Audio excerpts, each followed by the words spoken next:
Kaunti hii ya Narok limekashifu mpango wa Seneta Ledama Ole Kina kupeana mifugo kwa vijana kaunti ya Kajiado.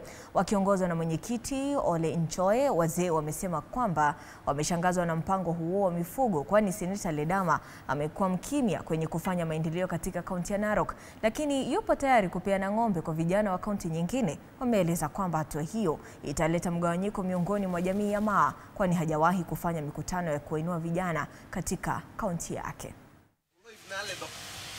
Nasikia Ledama anakwenda chinja ng'ombe 40 na kuchinjia wa Maasai huko Kajiado. Na tunajua ni Ole Lengu ndiye anakwenda kupiga. Hii atakuwa ameshoka. Ledama hajapata kufanya mkutano yeyote hapa.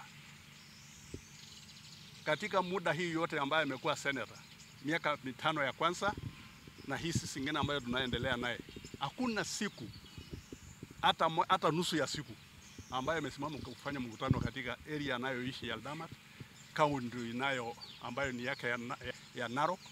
Anakwenda kufanya nini Kajiado?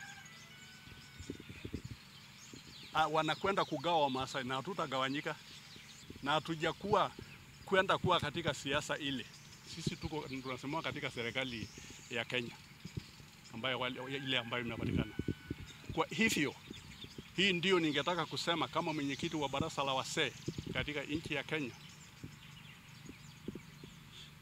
kuwa tuko pamoja na Joseph Ole Lengu ambaye ni gavana wa Kajiado County.